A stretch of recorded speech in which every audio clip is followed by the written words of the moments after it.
ازيكم؟ موضوعنا النهارده هو الكورتيزول. ايه هو بقى الكورتيزول ده؟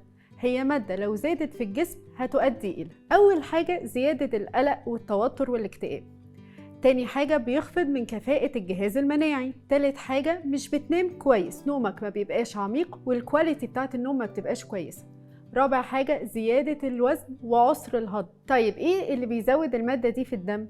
عدم التغذية السليم والاعتماد على الأكل المصنع والفاست فود. تاني حاجة شرب كميات كبيرة قوي من الكافيين، يعني 4-5 كوبايات قهوة في اليوم، حدوث صدمة عصبية شديدة. رابع حاجة عدم النوم بالقدر الكافي، مش بننام كويس والكواليتي بتاع النوم بتاعنا مش كويس.